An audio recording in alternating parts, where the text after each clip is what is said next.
Hello everyone, my name is Lucia Maz, and welcome to the show. A while back, I reread Cormac McCarthy's The Orchid Keeper. It is set in a remote rural Tennessee community in the years between the world wars. The Orchid Keeper tells of a young boy, John Wesley Radner, and Marion Sider, an outlaw and bootlegger who, unbeknownst to them, has killed the boy's father. Together with Radner's uncle, Arthur Ather, whose communion with nature and stoic independence belong to a firm age. They enact a drama that seems born of the land itself. So, this is Cormac McCarthy's first novel, written in the 60s. It is in the style of William Faulkner, who is known for long-winded sentences and a stream of consciousness of writing, similar to that of Virginia Woolf and James Joyce. I have not read James Joyce, but I have The Portrait of an Artist as a Young Man, which I plan to read soon.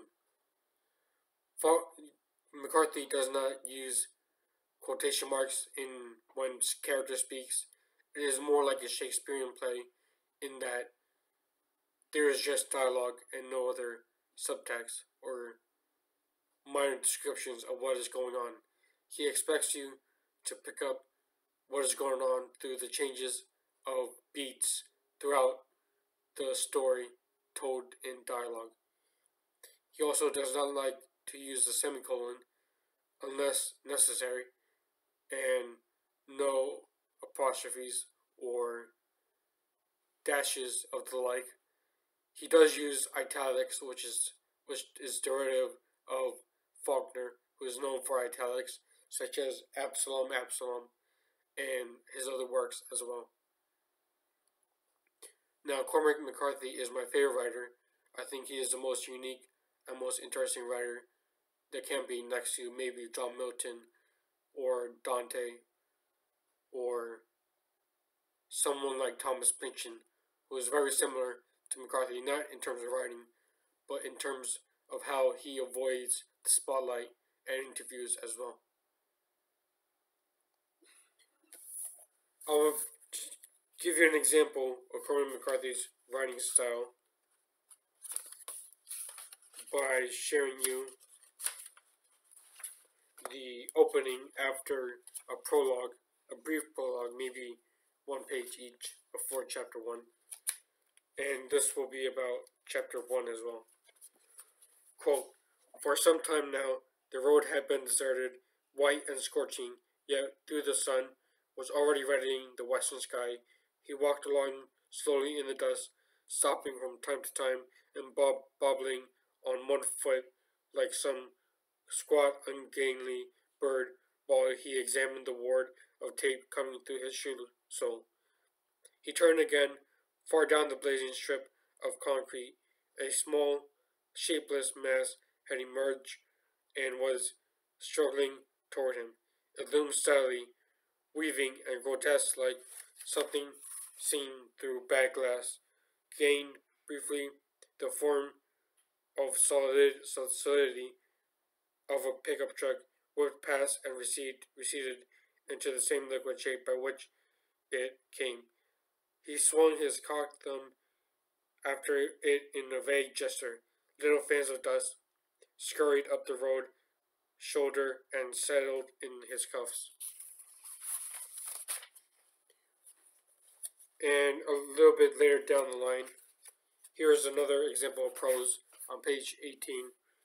They turned at the quarry and came back down the mountain coasting silently, the tires making a soft, slapping sound at the cracks in the asphalt. When the lights picked them up, they began to group and sidle to the ditch as cows will. Sider brought the coupe to a stop slowly alongside of them. McCarthy uses a lot of complex sentences and run-ons, which is also similar to Faulkner and James Joyce. Whereas someone like Flannery O'Connor in Wise Blood would use simple and short sentences, McCarthy juxtaposes long sentences with short sentences, and there is, in a manner, still a build-up similar to Ernest Hemingway in For Whom the Bell Tolls, where it is simple sentences, then complex sentences, and then back to simple sentences.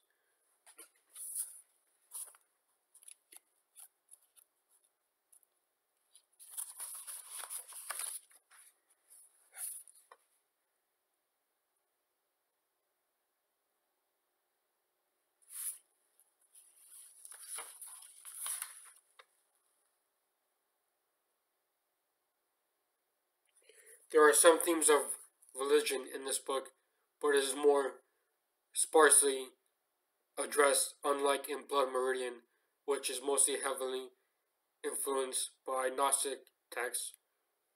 I will review Blood Meridian in the future. I just need to read it carefully and completely.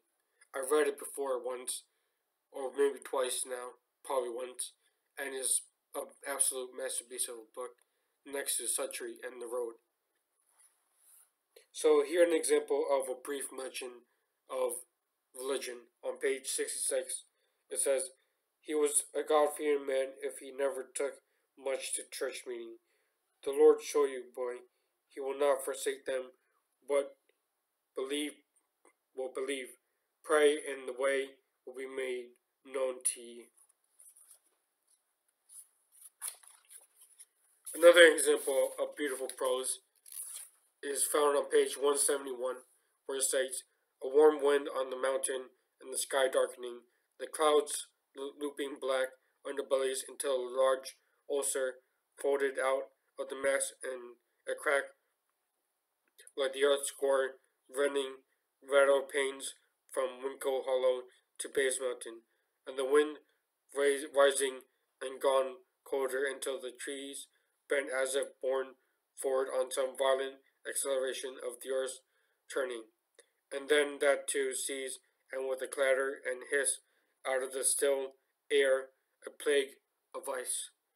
The old man looked out through a veil of water fringing his hat brim, bedwork swinging as he turned his head. The hail had stopped and the wind was coming up again with the rain. He had set forth from his refuge under the clay bank, and already he was wet through. The road had gone from dust shocked up in dark waterballs to geysers of erupting mud, a sluggish flow beginning in the wheel ruts and blistering under the rain. The old man began to run, hobbling in an odd, bandy-legged progress through the blinding rain, great wind-blown sheets of it sweeping over the road. The air was filled with branches and foliage of trees, and the trees whipped and cracked. By the time he left the road and entered the woods, they were coming down the dead and leafless trunks, grasping with brittle, gray fingers and going prone on the earth with the muffled thunder of their fall, half lost in the fulminations overhead. The old man kept to his course over the last year's leaves, sick with water, hopping and dancing wildly among the maelstrom of rich, righteous greenery, like some grand sprite burned out of the near darkness in antic configuration against the quick bloom of the lightning. As he passed it thus, a barren chestnut silver under the sluice of rain erupted to the heart and spewed out sawdust and scorched mice upon him. A slab fell away with a long hiss, like a burning mass tilting seaward. He is down. A clash of shields, rings, and Valkyrie descend with cast cries to bear him away. Already a rivulet is packing clay in one ragged cuff, and a quiff of white hair depending from his forelock reddens in the steeping mud. So there is a juxtaposition within this passage of fragments and run-ons, or fragments and complex sentences. fragments or incomplete manner of speech, which is just maybe 5 words or sometimes 10 in a single line or 2 lines. McCarthy also uses characters speaking in the same paragraph, so it could be hard to tell which character is which and what exactly is going on. And one of the criticisms of this book is that it is hard to follow. However, I do not think that it is hard to follow that much at all.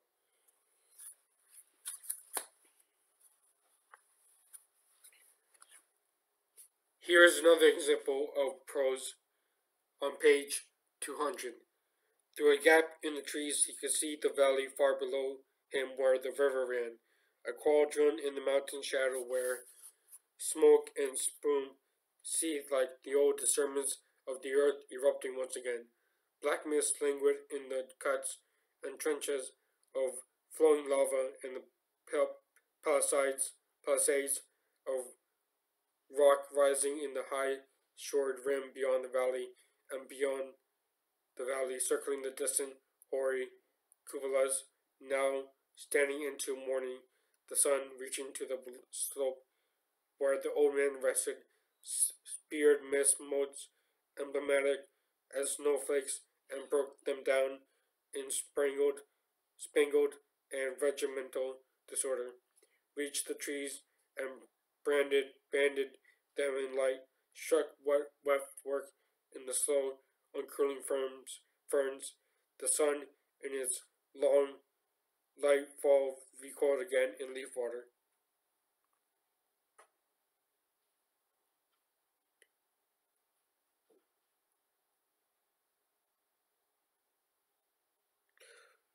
So that was about 14 lines of sentences without a period and mostly commas. There are no semicolons, which would be before the list of commas, and I prefer it this way.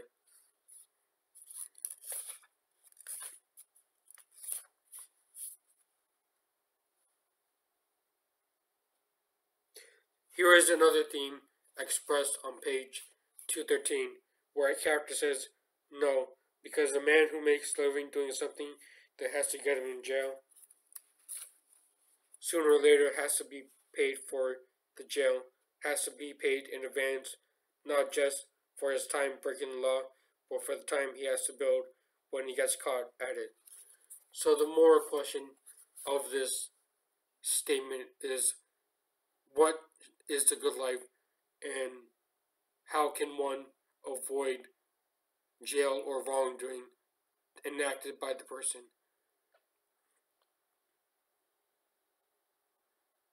Nietzsche saw the good life as self-overcoming, along with Jung and a few others, such as Abraham Maslow and peak experiences. To me, the good life is being honest and constantly questioning yourself to a healthy degree, not to an extent that will lead to pathological disorders of the such.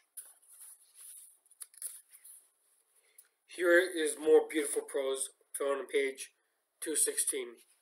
Softly and with slow grace, her leathered footpads fell, in hind tracking forward with a precious, profoundly feline, a silken movement where her shoulders rolled, haunches swayed, belly swaying lightly to lean but penniless, head low and divorced of all but linear motion as it fixed along an unseen rail.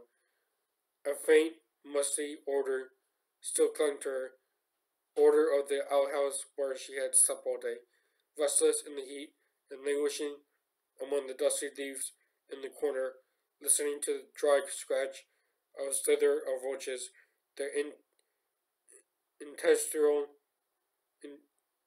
interstitial boring of wood beetles.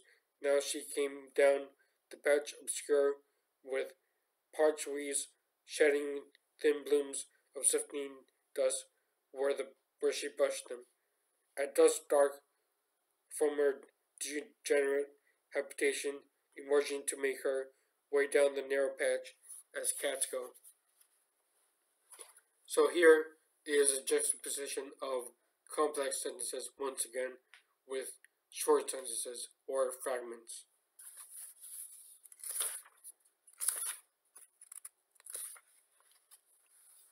Here is an example of italics shown in page 224.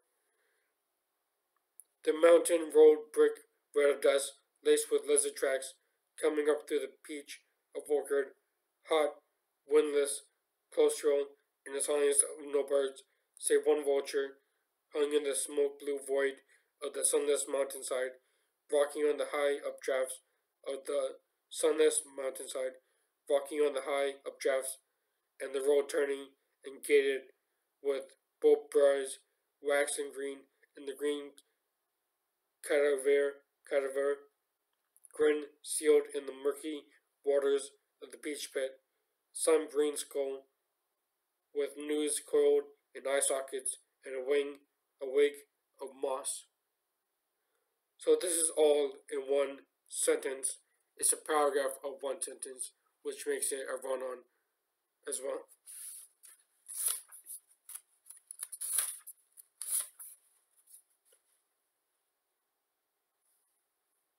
And finally, here is a short quotation from a character speaking on page 231.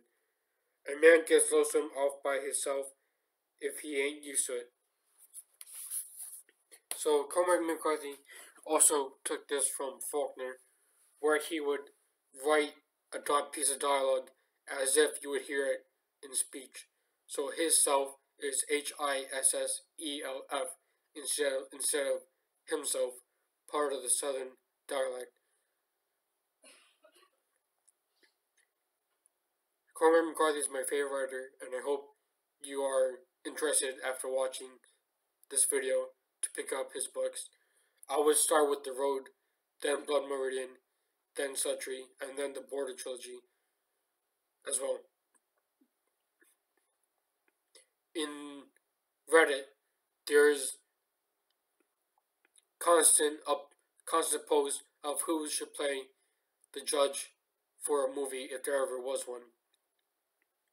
And I think Vincent D'Onofrio from Daredevil and Full Metal Jacket is great as well to play the judge in Blood Meridian.